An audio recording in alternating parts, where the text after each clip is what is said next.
유다의 아사왕 셋째 해에 아히야의 아들 바아사가 디르사에서 모든 이스라엘의 왕이 되어 24년 동안 다스리니라. 바아사가 여호와 보시기에 악을 행하되 여로보암의 길로 행하며 그가 이스라엘에게 범하게 한 그 죄 중에 행하였더라. 여호와의 말씀이 하나니의 아들 예후에게 임하여 바아사를 꾸짖어 이르시되 내가 너를 티끌에서 들어 내 백성 이스라엘 위에 주권자가 되게 하였거늘 내가 여로보암의 길로 행하며 내 백성 이스라엘에게 범죄하게 하여 그들의 죄로 나를 노엽게 하였은즉 내가 너 바아사와 네 집을 쓸어버려 네 집이 느밧의 아들 여로보암의 집같이 되게 하리니 바아사에게 속한 자가 성읍에서 죽은즉 개가 먹고 그에게 속한 자가 들에서 죽은즉 공중의 새가 먹으리라 하셨더라. 바아사의 남은 사적과 행한 모든 일과 권세는 이스라엘 왕 역대 지략에 기록되지 아니하였느냐. 바아사가 그의 조상들과 함께 잠에 디르사에 장사되고 그의 아들 엘라가 대신하여 왕이 되니라. 여호와의 말씀이 하나니의 아들 선지자 예후에게도 임하사 바아사와 그의 집을 꾸짖으심은 그가 여로보암의 집과 같이 여호와 보시기에 모든 악을 행하며 그의 손의 행위로 여호와를 노엽게 하였음이며 또 그의 집을 쳤음이더라. 유다의 아사왕 제26년에 바아사의 아들 엘라가 디르사에서 이스라엘의 왕이 되어 2년 동안 그 왕위에 있으니라. 엘라가 디르사에서 왕궁 맡은 자 아르사의 집에서 마시고 취할 때에 그 신하 곧 병거 절반을 통솔한 지휘관 시므리가 왕을 모반하여 시므리가 들어가서 그를 쳐 죽이고 그를 대신하여 왕이 되니 곧 유다의 아사왕 제27년이라. 시므리가 왕이 되어 왕위에 오를 때에 바아사의 온 집안 사람들을 죽이되 남자는 그의 친족이든지 그의 친구든지 한 사람도 남기지 아니하고 바아사의 온 집을 멸하였는데 선지자 예후를 통하여 바아사를 꾸짖어 하신 여호와의 말씀같이 되었으니 이는 바아사의 모든 죄와 그의 아들 엘라의 죄 때문이라. 그들이 범죄하고 또 이스라엘에게 범죄하게 하여 그들의 헛된 것들로 이스라엘의 하나님 여호와를 노하시게 하였더라. 엘라의 남은 사적과 행한 모든 일은 이스라엘 왕 역대 지략에 기록되지 아니하였느냐. 아멘. 우리에게 좀 익숙하지 않은, 어떻게 보면 좀 생소하기도 한 그러한 이름들, 여러 이름을 우리가 같이 읽었습니다. 이 열왕기상 계속해서 왕들의 이야기를 기록하고 있죠. 남과 북으로 갈라진 그 이스라엘, 그래서 북이스라엘 왕들과 그리고 남유다의 왕들의 이야기를 계속 보고 있는데 한 가지 안타까운 것은요, 북이스라엘의 시작은 우상 숭배에 빠진 왕으로 시작되는데 그 우상 숭배에서 빠져나오지 못하고 계속해서 악한 길을 가고 있는 왕들의 이야기가 계속 진행되고 있습니다. 그 왕들 가운데 오늘은 바아사 왕, 그 가문에 대해서 보게 되는데요. 이 바아사 왕도 마찬가지였어요. 하나님이 허락하셔서 왕이 된 이 북이스라엘의 초대 왕 여로보암, 그러나 그는 하나님을 버리고 우상 숭배에 빠졌죠. 자기의 권력을 보호하고자, 그러면서 하나님 경외하는 신앙을 가진 이 백성들의 마음을 빼앗고자 예루살렘 성전으로 가지 않아도 되도록 금송아지 2개를 만듭니다. 그래서 하나는 베델에, 하나는 단에 두고 거기 가서 제사를 드리게 했습니다. 바로 그 금송아지가 이스라엘을 애굽에서 이끌어낸 그들의 신이라고 하면서 말입니다. 그러면서 산당들을 짓게 만들고 레위 자손이 아닌 보통 그 일반 백성을 제사장으로 삼아서 자기 맘대로 또한 절기를 정해서 지키도록 했습니다. 이단과 우상 숭배가 온 나라에 퍼지게 된 이 계기가 바로 이 북이스라엘 초대왕 여로보암의 그러한 일이었죠. 이러한 여로보암의 죄악을 하나님이 심판하시겠다고 했어요. 열왕기상 14장에 보면은 실로 사람 아히야의 입을 통해서 여로보암의 집에 재앙이 임할 것을 말씀하셨습니다. 그리고 이 아히야의 예언을 성취하는데 바로 쓰임 받은 사람이 바하사입니다. 바하사는 그 당시 여로보암의 아들이요 북이스라엘 두 번째 왕이었던 나답을 섬기는 장군이었습니다. 나답이 그 아버지 여로보암이 죽고 그가 왕위에 오른 지 2년째 되던 해에 블레셋의 도시 그 기브론을 점령하려고 군대를 일으켜 포위했는데, 그때 군대 장관인 바이사는 칼을 들어서 자기의 주인인, 자기의 왕인 나답을 향해 반역을 일으켰습니다. 그렇게 나답을 죽인 것만이 아니라 그 집안 전체를, 그러니까 여로보암의 가문 전체를 몰살시켰습니다. 그리고 왕이 된 바하사 24년 동안 북이스라엘의 이 세 번째 왕으로 군림하지요. 그런데 오늘 본문의 말씀, 우리가 읽은 그 말씀을 보면은 바하사는 여로보암의 범죄한 길을 그대로 따라갔습니다. 그 길에서 나오질 않았어요. 백성들 마음을 다시 하나님께로 돌아오게 하지 않았어요. 오히려 우상 숭배에 더욱더 빠지게 만들었어요. 그 결과 여로보암의 가문과 똑같은 결과를 얻게 된 것을 봅니다. 바하사가 24년 동안 그렇게 나라를 다스리고 나서 죽은 후에 그의 아들 엘라가 왕이 되었는데, 왕이 된 후 2년이 지나면서 왕의 신하 시므리가 반란을 일으켜서 엘라를 죽이죠. 그리고 바하사의 온 집안을 멸망시켜 버립니다. 마치 여로보암의 집안에 임했던 그 심판, 그 똑같은 심판을 당한 것을 우리가 본문에서 읽었습니다. 그 원인을 16장 13절에 이렇게 기록하고 있습니다. 이는 바하사의 모든 죄와 그의 아들 엘라의 죄 때문이라. 그들이 범죄하고 또 이스라엘에게 범죄하게 하였기 때문이라. 그렇게 기록하고 있어요. 이 내용이 정말 오늘 우리에게 주는 어떤 교훈이 있을까요? 이 내용을 우리가 생각해 보면서 세 가지, 주님이 우리에게 권고하시고 또한 경고해 주시는 하나님의 선한 뜻을 우리 마음에 받기를 바랍니다. 첫 번째는요, 실패해서 배우는 지혜가 있어야 된다라는 말씀을 해주고 계세요. 바하사에게 책망하시며 꾸짖는 하나님의 말씀이 16장 2절부터 나오는데요, 거기에 주께서 말씀하시기를 내가 너를 티끌에서 들어 내 백성 이스라엘 위에 주권자가 되게 하였거늘, 그런 말씀을 하세요.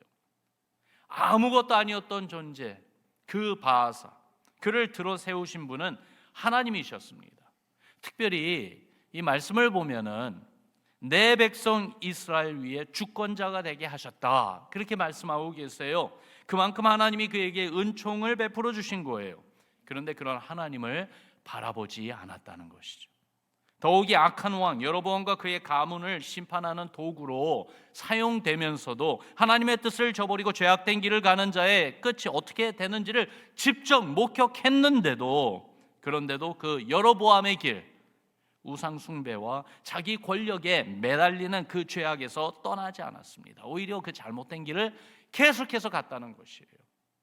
더더욱이 이해하기 힘든 것은 하나님께서 하나님의 아들 예후를 그에게 보내주셨잖아요. 예후를 통해서 경고의 말씀을 분명히 주셨어요. 그를 꾸짖으시며 무서운 심판을 예고하셨어요. 그런데 그가 회개했다는 기록이 없습니다. 그가 죄악된 길에서 돌이키고 하나님의 백성을 바른 길로 돌아오도록 그렇게 힘썼다는 말씀이 전혀 없습니다. 그런데 이러한 바하사의 모습이 혹시 내 모습은 아닌가라는 그런 생각을 해보게 됩니다. 우리를 사랑하셔서 잘못된 길로 가고 있을 때에 주의 말씀으로 훈계하시고 책망하시는 우리 주님, 우리 안에 계신 성령님이 탄식하시며 우리를 위해 기도하시면서 정말로 내가 이렇게 살면 안 되는데, 내가 이런 잘못된 길을 계속 가면 안 되는데 하는 그러한 깨달음의 순간이 때로는 오는데요, 그 은혜의 순간이 올 때 바로 응답하지 않는다면, 바로 회개하고 순종하지 않는다면 그 은혜의 순간이 지나버림과 동시에 아무 일도 일어나지 않는 것을 보면서 모든 것이 괜찮다고 여기며 하나님 말씀을 무시하고 산다면은 여러분, 그 마지막이 두렵습니다. 니느웨 성 사람들은요, 선지자 요나의 그 심판의 메시지를 듣고는 그 은혜의 순간을 그냥 지나쳐 버리지 않았어요. 그 말씀을 받아들였어요. 두려워했어요. 회개했어요. 오순절날 베드로의 외치는 소리를 들은 예루살렘 사람들은 가슴에, 그 마음에 찔림을 받았을 때에 우리가 어찌할꼬, 어떻게 하나님의 이 무서운 심판을 피할꼬 하면서 하나님의 긍휼을 찾았어요. 그러나 바로 왕, 그 애굽 왕이었던 그 바로는요, 하나님이 내리는 재앙을 보고 경험하면서도 그 한순간이 지나고 나면은 옛 모습, 다시 굳은 마음과 자기 교만으로 돌아가 하나님의 뜻을 대항해 그 모습을 보죠. 결국 하나님의 무서운 심판을 피하지 못했던 그 바로 왕의 모습을 우리는 압니다. 여러분, 우리는 어떻습니까? 우리는 누구를 닮아야 되겠습니까? 성경에 보면은 누구도 완벽한 사람은 없었습니다. 위대한 믿음의 사람들도 보면은 실패와 죄에 넘어짐이 있었습니다. 그러나 그것을 교훈으로 삼았죠. 다시 주님을 바라보고 의지하는 계기로 삼으면서 믿음으로 주님께 다시 돌아오곤 했습니다. 회개하며 마음을 다시 하나님께 향한 것을 보여주고 또 보여주는 것이 성경에서 우리에게 보여주고 있는 믿음의 사람들의 모습이에요. 여러분, 아브라함 자기 아내를 누이라고 2번이나 속이고, 또한 하나님의 말씀을 계속 의지하지 못하고 의심하는 가운데 오히려 여종을 통해 가지고 아들을 낳기까지 하고, 정말 부끄럽고 믿음에서 실패한 그런 모습이 있었지만은 그 실패가 끝이 아니었죠. 오히려 그 과정 가운데도 주님의 긍휼과 주님의 책망의 소리, 권고의 말씀을 받아들이면서 다시 믿음으로 돌아오곤 하지 않았습니까? 모세도 그렇고 야곱도 그렇고 다윗도 그렇고 베드로도 그렇고 예수님의 다른 제자들도 보면은 그들의 주님을 따라가고 하나님을 의지하는 그 신앙의 발걸음 가운데 실패하고 믿음에서 오히려 떨어지는 순간이 있었지만은 그것이 끝이 아니라 그 과정을 통해서 다시 한번 주님께 돌아오고 다시 한번 하나님을 바라보며 하나님의 긍휼을 받아들이는 모습을 보기 때문이죠. 고린도전서 10장에 보면은 바로 우리에게 주시는 이런 말씀이 있습니다. 우리 같이 읽어봅니다. 시작. 이러한 일은 우리의 본보기가 되어 우리로 하여금 그들이 악을 즐겨한 것 같이 즐겨하는 자가 되지 않게 하려 함이니 그들 가운데 어떤 사람들과 같이 너희는 우상 숭배하는 자가 되지 말라. 아멘. 구약 성경에서 말씀하는 이스라엘 백성들의 과거가 오늘 사는 우리에게 거울이 되어서 그들의 모습을 보면서 누구를 보라고요? 나 자신을 보라는 거예요. 우리를 보라는 거예요. 그 스토리 가운데 내 자신을 살펴보는 지혜가 있어야 된다고 권고하고 계십니다. 바사와 같이 지금 당장 하나님의 심판이 임하지 않는다 할지라도 하나님의 경고와 말씀을 무시하고 그러면서 아무렇지 않게 살아가는 그러한 무지하고 어리석은 자의 길을 가지 않고 오히려 지난날에 행하신 주님의 일들이 오늘도 우리 삶에 계속해서 진행되고 있다는 그 사실을 잊지 말고 깨달으며 주의 진리와 사랑 가운데 하나님의 긍휼을 바라보며 다시 믿음으로 나오고 또 나오는 여러분과 저의 신앙 되기를 주의 이름으로 축원합니다. 하나님의 말씀 가운데 꼭 나 자신을 발견합시다. 심지어 바사의 이야기를 읽으면서도 그 가운데 나 자신을 발견하는 그러한 겸손과 지혜가 있기를 다시 한번 주의 이름으로 축원합니다. 이 바사의 이야기를 읽으면서 우리에게 주시는 교훈 두 번째는요, 하나님이 인정해 주시는 신앙을 사모하자는 것입니다. 바사는요 24년 동안 통치했습니다. 그동안 그가 아무것도 안 했을까요? 그저 먹고 마시고 자기의 권력을 누리며 사는 것만 했을까요? 저는 그렇게 생각 안 합니다. 자기 뜻대로 그렇게 나라를 잘 다스리려고 애쓸 것입니다. 자기의 권력을 더욱더 강하게 하기 위해서 나름대로 백성들의 마음을 더욱더 얻기 위해서 많은 노력과 성취를 이루며 지낸 세월이 아니었을까요? 그런데 그가 통치한 24년에 대한 그 기록을 보면은 하나님께서 말씀해 주신 그의 업적, 그 내용은요, 그의 아들 엘라가 2년 동안 왕이 있으며 했던 그 업적에 대한 말과 비교해 볼 때 다른 것이 없습니다. 5절 말씀과 14절 말씀을 여러분 한번 보세요. 바하사의 남은 사적과 행한 모든 일과 권세는 이스라엘 왕 역대 지략에 기록되지 아니하였느냐. 엘라의 남은 사적과 행한 모든 일은 이스라엘 왕 역대 지략에 기록되지 아니하였느냐. 여러분 보면은요, 하나님이 말씀해 주신 하나님의 평가는 바하사나 그의 아들 두 사람에 대한 평가가 별로 다른 게 없습니다. 바하사는 24년 동안 왕으로 군림했습니다. 엘라는 단 2년밖에 왕으로 있지 않았습니다. 긴 세월 그리고 짧은 세월. 그런데 비교해 볼 때 하나님 보시기엔 다른 게 하나도 없다는 것이죠. 이것을 보면 우리가 기억해야 하는 것은요, 하나님 없이 이뤄낸 인간의 성취는 하나님 나라에서 전혀 기억되지 않는다는 사실이에요. 아무 소용없다는 것이죠. 시편 127편에 우리가 잘 아는 말씀, 여호와께서 집을 세우지 아니하시면 세우는 자의 수고가 헛되다고 했습니다. 예수님께서도 주의 말씀을 듣고 행하지 않는 자는 어리석은 자와 같아서 마치 집을 모래 위에 짓는 것과 같다고 했습니다. 결국 인생의 풍파가 밀려오고 나중에는 하나님의 심판이 닥쳐오는데 그것을 견디지 못하고 다 무너질 것이라고 말씀하셨어요. 어떻게 해야 되겠습니까? 하나님이 인정하시는 삶, 정말 주님께서 인정해 주는 그러한 삶의 모습에 올인해야 되지 않겠습니까? 하나님이 인정해 주시는 삶은 어떤 삶일까요? 다른 것 아닙니다. 믿음의 삶입니다. 주님이 함께 해주시는 삶입니다. 예수님이 제자들에게 해주신 말씀, 우리가 참 좋아하는 말씀 가운데 요한복음 15장에 이런 말씀이 있죠. 우리 같이 읽어봅시다. 4절과 7절, 8절의 말씀인데요, 화면에 있는 말씀 같이 읽습니다. 시작. 내 안에 거하라. 나도 너희 안에 거하리라. 너희가 내 안에 거하고 내 말이 너희 안에 거하면 무엇이든지 원하는 대로 구하라. 그리하면 이루리라. 너희가 열매를 많이 맺으면 내 아버지께서 영광을 받으실 것이요 너희는 내 제자가 되리라. 아멘. 하나님이 인정해 주시는 삶, 그런 신앙은요, 예수 안에 거하는 삶이에요. 주님 말씀 안에 거하는 것이에요.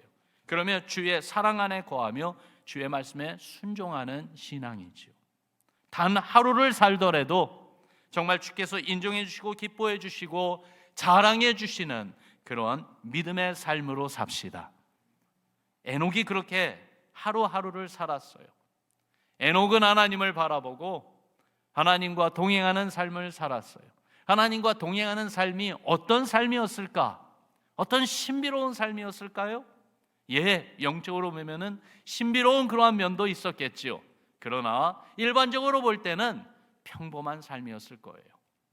그저 다른 점이 있다면은 그 마음의 자세가 늘 하나님을 바라고 하나님을 사모하며 기도하며 하나님의 말씀에 순종하며 살려고 애쓰고 노력하고 그렇게 주님과 교제하며 살았던 삶이 아니었을까요?